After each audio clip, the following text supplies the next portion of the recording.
They demolished the bridge while Uncle Hank was still on it. I'm not exaggerating. I arrived just in time to witness my 75-year-old uncle, in his plaid pajama pants and a Yale Law hoodie, calmly sipping his Earl Grey tea, while a bulldozer roared to life only 10 feet away. The foreman, clearly baffled, shouted, "Sir, you need to evacuate the structure." Without even flinching, Hank calmly responded, "Son, this bridge has stood through 2 wars and 3 hurricanes. I helped build part of it using stone from a Revolutionary War quarry. I'm not going anywhere because some suburban tyrant with a clipboard and a superiority complex is throwing a tantrum." That was when the bulldozer backed up and rammed through one of the side beams. I almost leapt from my car. "Hank!" I yelled, running toward the creek, but Hank, unfazed, took one last sip and stepped off the bridge as though leaving a stage after a performance. The entire structure collapsed behind him in a slow-motion cascade of timber and history. He turned to me, smiled, and said, "They just declared war on the wrong federal judge." It all started with something absurd, as these things often do. A few months earlier, a new HOA board took control of the small community near my uncle's property. They called themselves the Neighborhood Harmony Council, a name that I found deeply ironic. Their first order of business? Handing out fines like candy on Halloween. Flower pots became unapproved installations, bird feeders were deemed wildlife attractants, and children's bikes were considered visual pollution. But their biggest target was my uncle's bridge. The bridge was a historic relic, restored by Uncle Hank himself, and sat at the edge of his property where his land met a creek that had marked the boundary since colonial times. It wasn't even within the HOA's jurisdiction, but that didn't stop Kinna, the newly crowned HOA president, from deciding that it ruined the neighborhood's aesthetic. Kinna was the type of woman who printed her own business cards for an unpaid HOA position and once called animal control because a neighbor's cat looked at her aggressively. She tried to have the bridge condemned, citing phony safety codes and a completely fabricated report about a snake infestation. Uncle Hank wasn't having it. He responded with a 3-page letter, quoting federal heritage protection laws, municipal easement statutes, and a beautifully crafted paragraph explaining that the bridge had been formally listed in the State Registry of Historic Civil Engineering Sites. Kinna's response? A bright orange sticker slapped on the bridge, reading, "Scheduled for removal, HOA compliance required." Hank sent it right back with a note, "Return to sender, unlawful nonsense." You'd think that would be the end of it, but Kinna didn't back down. No, she doubled down. She started sending increasingly threatening letters, each one more incoherent than the last. One accused Hank of deliberately violating neighborhood beautification goals, whatever those were. Another claimed the bridge posed a national security threat due to its outdated construction. We laughed about that one for a solid 10 minutes. Then came the fake demolition order. It looked official, complete with seals and a forged signature from a non-existent county inspector. Hank saw right through it, of course. He brought the letter inside, placed it gently on his desk, and muttered something about incompetence wearing lipstick. He called the county office to verify it, which they did, confirming the document was a fake. They also revealed that there was no record of any demolition request from the HOA. At that point, we thought it was just another bluff. Little did we know, Kinna had decided to take matters into her own hands. On the morning of the demolition, I was driving up to visit for the weekend when I saw construction trucks rolling in from the highway. At first, I thought it was just road work, until I saw the loaders heading straight for the creek. My stomach sank. By the time I arrived, the damage was already done. The bridge was in pieces, and the contractors were packing up their equipment. Kinna stood at the edge, latte in hand, phone raised in the other, live streaming her victory over the eyesore. She actually turned to me and said, "You're welcome. Your uncle can use the main road now, like a normal person." That's when Hank emerged from his house, holding a leather folder. He walked up to her, handed her a printed copy of a federal injunction he'd pre-written just in case, and said, "You may want to retain legal counsel, preferably someone familiar with felony vandalism and federal property laws. Kinna scoffed, waving the papers around like they were coupons. "Oh, please," she said. This was just a community improvement effort. Hank tilted his head, remaining calm. "Ma'am, you just unlawfully destroyed a structure that's not only historic but also part of a federally funded restoration project. And you did so without a permit, on private property, using falsified documents.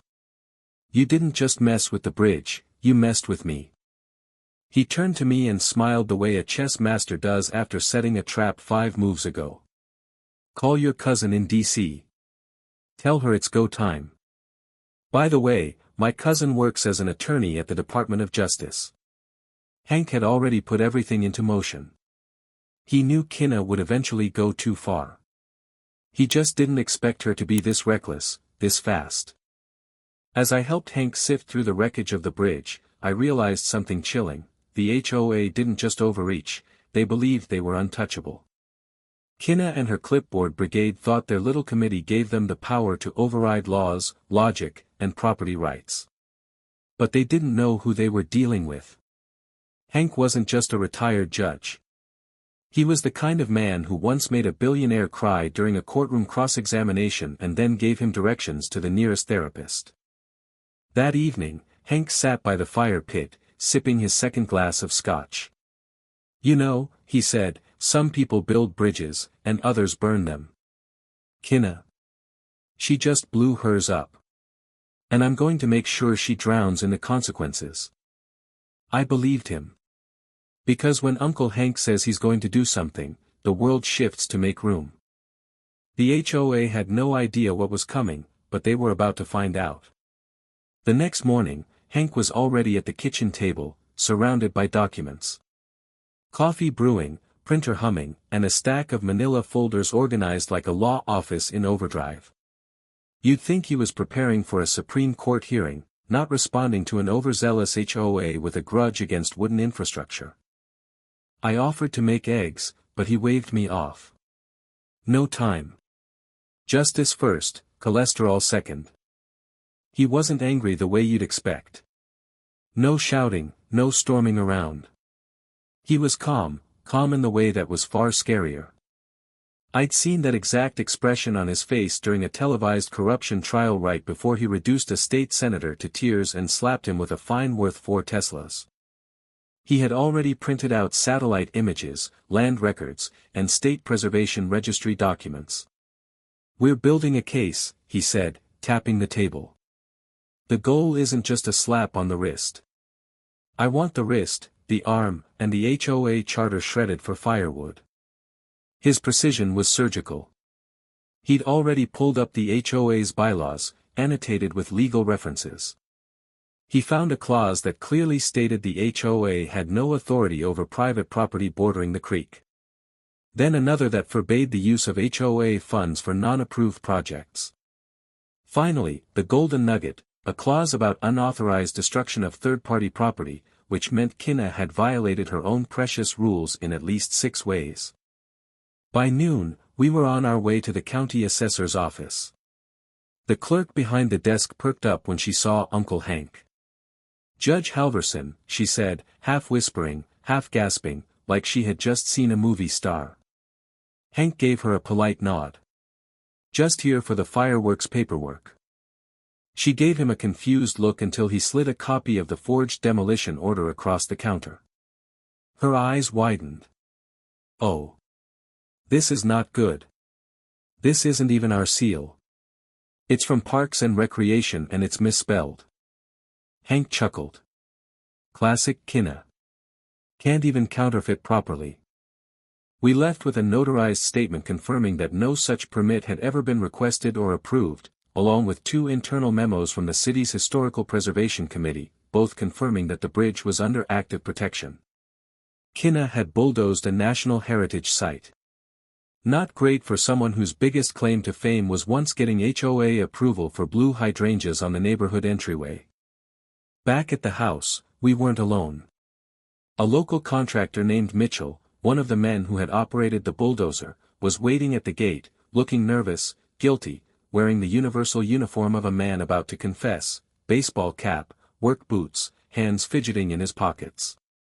"I didn't know," he said quickly. "I swear, I didn't. We just got a work order from the HOA saying it was a nuisance removal. No permit, no questions." Uncle Hank motioned for him to sit and offered him lemonade, like it was a scene from an old Southern courtroom drama. "Mitchell told us everything. Kinna had paid him in cash, showed him the fake documents, and claimed Hank was senile and the bridge was a liability." "I didn't believe it," Mitchell said. "But she threatened to get us blacklisted from future jobs in the neighborhood." Uncle Hank wrote everything down, then asked, "Do you mind repeating that on camera?" To my surprise, Mitchell agreed. He even handed over the work order, complete with Kinna's signature and personal notes scribbled in the margins. My favorite part was a line that read, "Destroy it before the state can stop us." We knew we had gold, but Hank wanted more. That evening, he invited his old friend Jod over for dinner.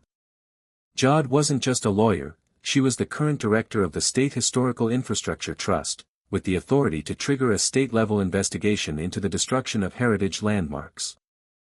After reviewing the evidence, Jod whistled. "This is bad. Like, career-ending bad. Possibly criminal." Hank just nodded, pouring her a glass of bourbon. "Then we proceed with style." Meanwhile, Kinna was living her best life.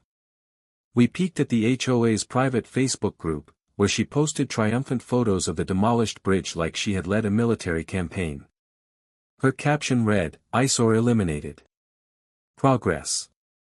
There were a few supportive comments from her usual yes-men, but the rest of the neighborhood? Not so thrilled. A post from old Mrs. Langston read, "I took. Those are my wedding photos on that bridge. You should be ashamed." One comment read simply, "You didn't have the right. This isn't what the HOA is for." Kinna responded dismissively, "Y'all are overreacting. We made the neighborhood safer." Uncle Hank saw the post and chuckled. "You know what the worst kind of villain is?" he asked. "The kind who thinks they're the hero." He then printed out screenshots of Kinna's social media posts, highlighting each one that could serve as evidence of premeditation. What followed was perhaps the most unexpectedly brilliant moment of the day. He drafted an open letter to the entire neighborhood, sending copies to every single resident. The letter explained the legal violations, the bridge's historic status, the forged documents, and Kinna's role in orchestrating the illegal demolition. It was precise, professional, and utterly devastating. 2 days later, Kinna called an emergency HOA meeting, hoping it would serve as a damage control session. It ended up becoming more of a roast, though. We didn't attend, of course, but we knew what was coming next. That evening, one of the board members, visibly shaken, arrived at our door, handing us a thumb drive. "I recorded the meeting," he said, his voice low. "I think you'll want to hear it." He left without another word. We listened to it that night. Kinna tried to spin the entire situation in her favor, claiming Hank was manipulating the law, insisting the bridge wasn't historically protected, and that the state's records were wrong. But then someone asked why she hadn't waited for a real permit, why she paid cash for the work, and why she forged the demolition order. Her response? "Because I knew they'd say no, and I'm not letting a retired judge bully me." That was her fatal mistake, both legally and narratively. She made it personal. And Hank? He wasn't just going to win, he was going to make sure it was written into case law. As the fire crackled and stars began to dot the sky, Hank leaned back in his chair, exhaled deeply, and said, "We've got the evidence, the witnesses, the timeline, and the motive. All we need now is a courtroom." He turned to me with a gleam in his eye. "I think it's time I remind a few people why I still have a federal judge's parking pass." 3 days later, Hank filed the lawsuit, and it hit the district court like a thunderclap, a civil suit for property destruction, fraudulent misrepresentation, abuse of authority, trespassing, and violation of federal historical protection statutes. As a cherry on top, Hank added a personal claim for emotional distress, knowing him, it wasn't about money, it was about poetic punctuation. Once the papers were officially filed, the energy around the neighborhood shifted. It was like the HOA board had just realized they weren't operating with diplomatic immunity. Whispers spread through the grocery store, dogs barked louder when Kinna passed by, and the Facebook group went eerily silent. Of course, Kinna didn't take this lying down. She stormed into a town hall meeting, wearing 6-inch heels and a blouse that looked like it belonged in a 1990s courtroom drama. She gave a speech about vindictive legal harassment and a smear campaign by a bitter old man clinging to outdated traditions. But no one cheered. No one clapped. In fact, a few board members avoided her gaze entirely. Later that evening, she hired a lawyer, a local guy named Brock Lansing, who wore sports sunglasses indoors and called himself the Legal Hammer on his billboard. Hank took one look at his online profile, chuckled, and said, "Perfect. She'll need that expertise when this backfires." Kinna's camp filed a response loaded with deflections. They claimed the bridge was on shared communal land, that Hank had failed to maintain it, and that the HOA was acting in the best interest of neighborhood safety.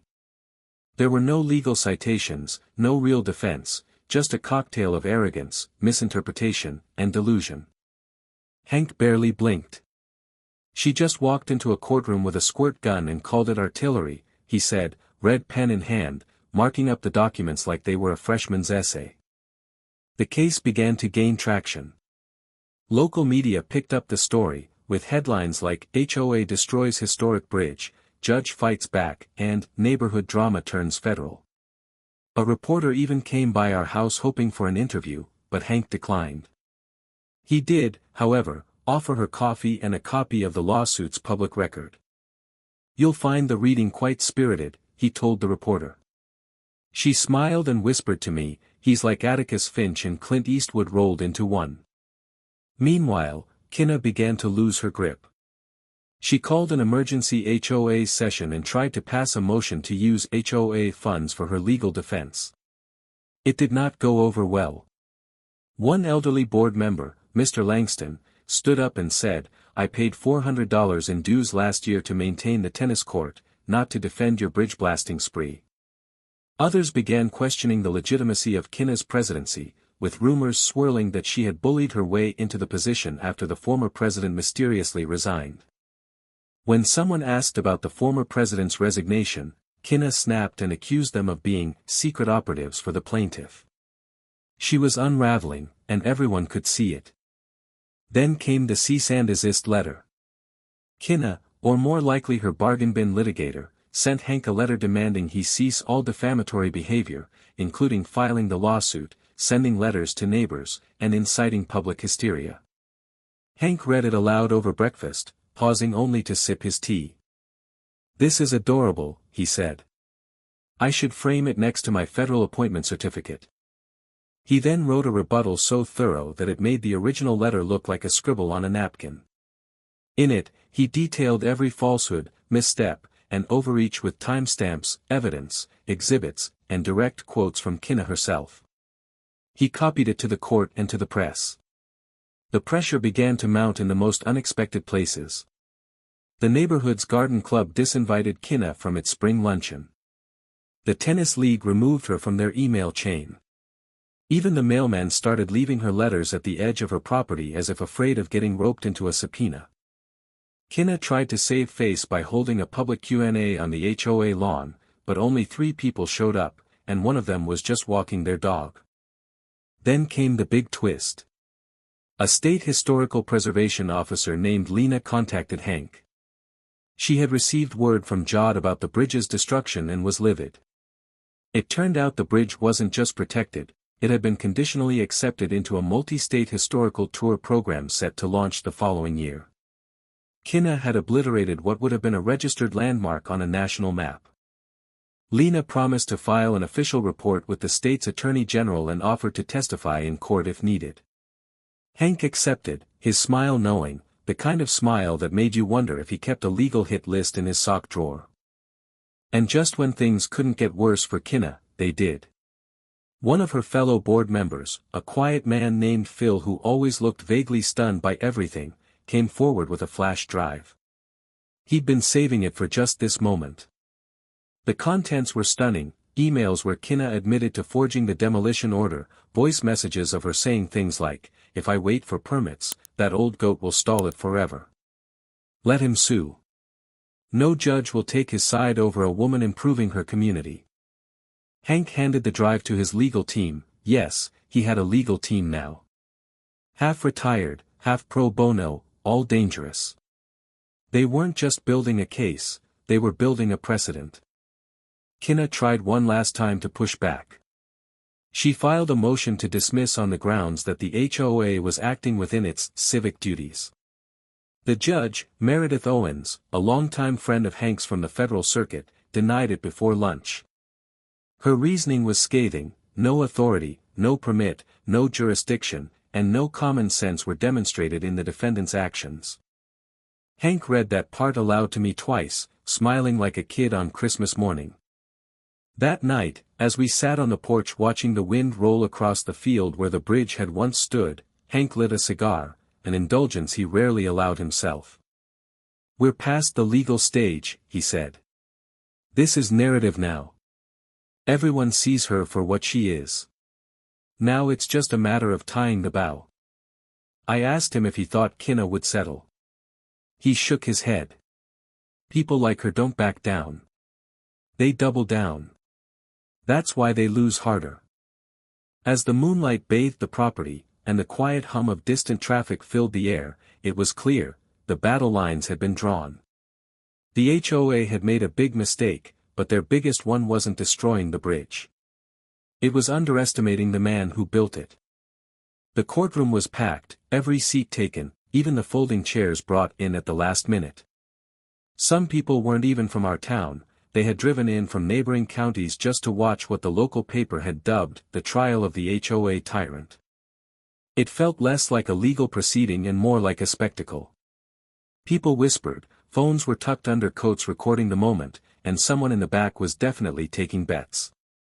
Kinna walked in, flanked by her lawyer Brock Lansing, who looked like he had just come from a CrossFit class and hadn't read a case brief since law school. He wore mirrored sunglasses on his head and carried a briefcase more for show than substance. Kinna herself wore a neon power suit, with shoulder pads large enough to catch satellite signals. She smiled like she was walking into a game show, not a federal courtroom. Then Hank entered. The room fell silent. He wasn't wearing a robe, but his posture, his calm expression, and the slow stride he took made it clear: he radiated authority. He didn't need an attorney by his side. He was representing himself. As he reached the plaintiff's table, he turned slightly toward the gallery and gave a subtle nod. It wasn't arrogance, it was a promise. This wasn't going to be a hero hearing. This was going to be an education. The judge, Meredith Owens, banged her gavel to begin. She gave Hank a knowing glance, then stared down Kinna and Brock with that special kind of judicial disappointment usually reserved for people who interrupt court with ringtones. Opening arguments were brief. Brock tried to frame the whole thing as a misunderstood civic action, but it was clear from the start who the real hero was. Brock tried to frame his argument as a noble attempt to improve the neighborhood for safety and harmony. Hank didn't even flinch. He sat there calmly, letting Brock dig himself deeper with every word. When it was Hank's turn, he stood up, buttoned his blazer, and spoke in a voice that felt like a mix of thunder and velvet. "This is not a case of misunderstanding," Hank began. "This is a case of arrogance, willful ignorance, and reckless destruction of property that holds historical, cultural, and legal significance. This is not about a bridge. It's about power, about what happens when people confuse a clipboard for a crown." Then, the witness parade began. First up was Mitchell, the contractor who had unknowingly demolished the bridge. He took the stand, visibly sweating through his work shirt, and confirmed every word he had confessed earlier. He admitted he had been misled, shown fake permits, and paid under the table in cash. Brock attempted to rattle him during cross-examination, suggesting Mitchell should have known better, but Mitchell wasn't having it. I build decks, sir, Mitchell retorted. I don't run background checks on women with latte foam mustaches yelling about neighborhood improvement. The courtroom burst into laughter. Even Judge Owens cracked a smile. Next came Lena from the State Historical Office, who explained in excruciating detail just how protected the bridge had been. She cited dates, documents, and even showed a slideshow of the bridge's history, from its original sketches by a Civil War-era architect to photos of schoolchildren touring it just the previous year. Brock tried to question the authenticity of the documents, but Lena didn't even flinch. Are you seriously arguing with the state seal right now? She asked. Brock quickly sat down, speechless. But the real drama came when Kinna took the stand. She seemed composed at first, answering questions with her usual passive-aggressive tone. I merely sought to beautify our shared environment, she said. The structure in question was unsightly, overgrown, and obstructive. Hank let her ramble, waiting patiently before beginning his cross-examination. Mrs. Penwell, he said, his voice calm but firm, are you aware that the bridge you demolished was listed in the National Historic Registry? Kinna blinked. I had my doubts about that document's validity. Did you contact any federal or state offices to confirm your doubts? Hank asked. No, but I believed, she started. Did you obtain a demolition permit? No. Did you consult a structural engineer to assess its safety? No. Did you, in fact, use your position on the HOA to hire contractors, pay them in cash, and instruct them to destroy a bridge that was not even within HOA jurisdiction? Her silence hung in the room like a loaded slingshot. Hank smiled slightly. Your Honor, I have no further questions, he said. The final blow came with the audio files from Phil, the quiet board member. Judge Owens allowed them into evidence, and the courtroom sat in stunned silence as Kinna's own voice filled the air. If I wait for permits, that old goat will stall it forever. Let him sue. No judge will side with him over me. And worst of all, we get rid of the bridge, we erase his legacy. Simple. The silence that followed was deafening. Kinna's face went pale. Her lawyer looked like he wanted to crawl under the defense table. The jury didn't even try to hide their expressions. It was over, and everyone knew it. Judge Owens recessed briefly before returning with the verdict. It was unanimous. The HOA was liable for the destruction of protected federal property, trespassing, fraud, and misuse of organizational funds. Kinna was found personally responsible for fraudulent actions and was ordered to pay restitution. The judgment amounted to over $300,000 in damages, plus mandatory reconstruction of the bridge to its original specifications under state supervision.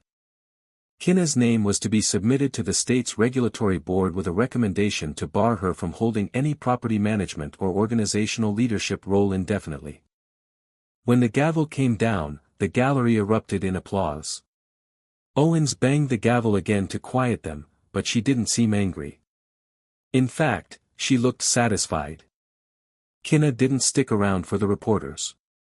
She slipped out through a side door, followed by a camera crew and a neighbor's golden retriever that had apparently wandered into the chaos.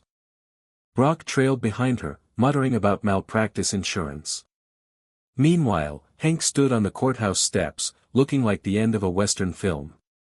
He gave a short statement to the press, thanking the court, the Preservation Society, and his incredible legal team, which, to be clear, was mostly himself, his notes, and a laser printer. He didn't gloat. He didn't smirk.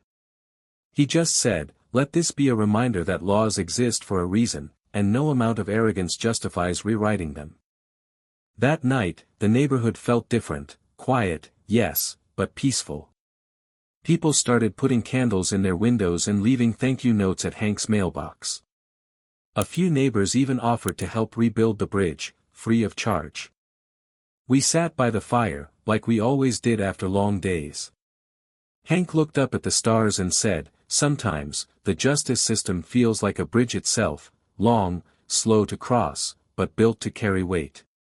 Kinna tried to blow it up. All she did was prove how much we still need it. The first beam of the rebuilt bridge went in on a crisp Saturday morning, less than 2 months after the court's ruling. But it didn't just go in with contractors and hard hats. It went in with neighbors, news crews, local school kids, and even a barber shop quartet someone had invited for ambience.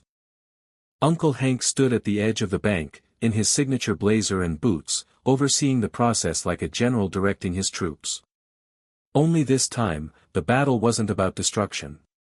It was about restoration. It was almost poetic. The same people who had once rolled their eyes at the old wooden bridge now carried timber across the field to help rebuild it. Someone brought coffee and donuts. Another person brought a banner that read, "The bridge that justice rebuilt." Hank chuckled when he saw it and muttered, "Bit on the nose, but I'll allow it." There was something surreal about watching the structure come back together. Each plank laid down seemed to repair not just wood but trust. The neighborhood had shifted. People who hadn't spoken in years were now shoulder to shoulder, swinging hammers and passing screws. A teenage kid who had once spray-painted his name on a fence offered to stain the railings. Even Mrs. Langston, who hadn't left her house for community events in 5 years, came by to plant wildflowers by the creek's edge. Hank never asked anyone for help, but they showed up anyway. Meanwhile, Kinna had disappeared after the verdict. She went completely dark. No HOA meetings, no posts, no passive-aggressive lawn signs. She tried to appeal the ruling, but the judge dismissed it so quickly that the paperwork hadn't even cooled from the printer. Rumor had it she'd put her house up for sale, though no one had seen a realtor sign. Someone claimed she was hiding in a relative's cabin 2 towns over, but no one cared enough to verify it. Her reign had ended, not with a bang, but with the soft rustling of HOA newsletters being rewritten. The final piece of the bridge was put in place on a warm Friday afternoon, and the grand reopening was scheduled for the next day. Hank insisted it'd be a community event, no big speeches, no press junket, just the people, the bridge, and maybe some ribs if he could get the smoker going in time. But the state had other ideas. Apparently, word had traveled far and wide, and a state senator was now planning to attend, along with the head of the Historical Preservation Council. They wanted to formally designate the bridge as a cultural landmark and install a plaque in honor of its resilience against unauthorized destruction. Hank groaned when he heard it. "I'm not dead. Don't put me on a plaque yet." Still, he showed up sharp the next day, clean-shaven, and wearing a tailored suit that hadn't seen daylight in a decade. The event was packed. Children played near the water's edge, musicians played acoustic folk songs, and someone set up a lemonade stand that turned into a surprisingly profitable side hustle. The senator gave a speech, but the crowd mostly tuned out until she got to the good part. The bridge wasn't just protected at the state level, it was listed on the Federal Registry for culturally significant infrastructure. There would be educational tours, school field trips, and even a spot on an upcoming documentary about grassroots justice. Then came the surprise twist. Hank was handed a certificate, not just commemorating the bridge, but recognizing him personally for his contributions to the protection of public heritage and civic integrity. The senator called him a guardian of both history and law. For a moment, Hank looked genuinely moved, not emotional exactly, as Hank didn't do tears, but there was a softness in his eyes. He raised the certificate and said simply, "I didn't do it alone." He pointed at the crowd and added, "We did this. We all said no to overreach and yes to doing things the right way." The plaque was unveiled shortly after. It read, "This bridge stands as a symbol of justice, perseverance, and community, rebuilt not only in timber but in trust." Below that, a smaller inscription read, "Dedicated to Judge Henry Halverson and all who stood by the law." Hank grinned and muttered, "Could have just said, 'Bridge back again,' but I saw him glance at it more than once that day." The days that followed were quiet, but bright. The creek sparkled again. Children ran across the bridge like it was a playground. The town even started planning an annual festival to celebrate the community's resilience, Bridge Day, they called it. There were food trucks, local vendors, and, somehow, a pie-eating contest that got wildly out of hand by the second year. Hank never officially endorsed the festival, but he never missed one either. As for Kinna, her story ended with far less celebration. Her house sat on the market for months before finally selling at a steep discount. The new owners tore down her garden gnome army and donated the patio furniture she had hoarded like it was gold. Last we heard, she was trying to start fresh in a new neighborhood, but her name followed her like a shadow. Apparently, when the new HOA Googled her, the trial transcripts popped up first. She didn't get elected to anything. Hank received invitations to speak at 2 law schools and a preservation conference, both of which he politely declined with a note, "Too much talking," he said. "Let the bridge do the speaking now." But he did agree to give a short interview for a local podcast called Civic Courage, where he shared his perspective. He kept it short and sharp: know your rights. Stand your ground.